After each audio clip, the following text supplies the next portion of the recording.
was how the weekend is a lovely time.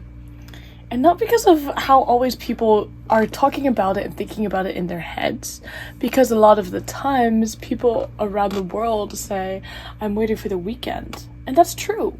A lot of people around the world are waiting for the weekend.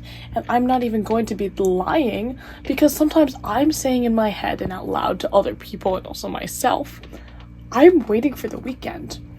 Sometimes we need to consider, why is that? Why are we waiting for the weekend? Is it just because we want the week to end and week to be over?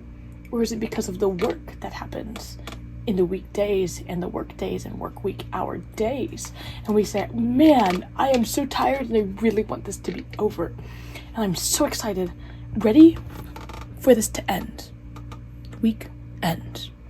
But we should really be thinking, is week beginning? What we make of life is what we make of it in the weekend and in the future in time present. On the weekend, you can learn new things. You can live new experience. You can have new life. You can go to beach, play in sand. You could go to library, play in book. These are all of the options that you have for your weekend.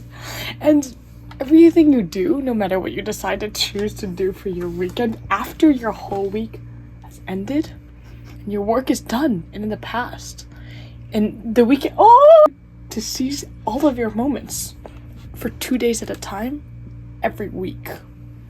Think of it, every week, 2 days at a time. You can seize every moment of the day. Do you know how many moments are in a day? There's 24 hours in a day. And there's 30 minutes in an hour.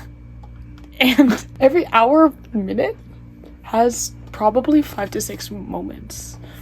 That on 2 days of a weekend, which each of which has 24 hours, works out to be over 500,000 times after the end of your work week, when all of your work is over and finished and completed, and you achieved that. You achieved that and you put it in the past. Work week. And you say, I'm going to take on the end of the weekend in stride, and I will take it with confidence. And even if the weekend tries to throw the bad things at me, I won't let it, because I'm strong. I'm resilient, and what I make of the weekend is what will become of it. So, this is your call to action. Get out there, or maybe even don't. Do whatever you want to do, and even if all the people around you are hating haters, and they say, no, you need to do this on your weekend, or you need to do that on your weekend. Playtime at beach and sand, not good for weekend. Maybe for them, but not for you. Your weekend is what you make of it.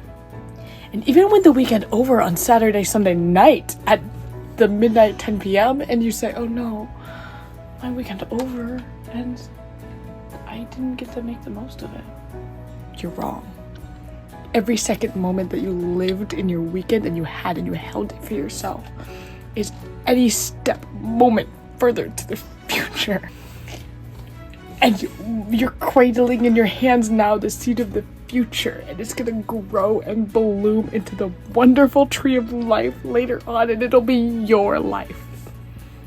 So every weekend, make sure you seize all your moments and you grow that seed of tree of life.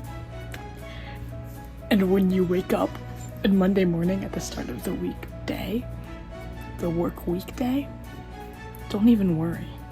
Because now is the time you put in your hard work, and you go to work, and you go to school, and you go to gym, you go to restaurant, and you go back to home.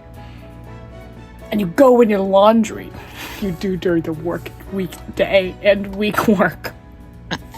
That's the time to work and do things that are hard. And then when you finish again, it'll be the weekend again.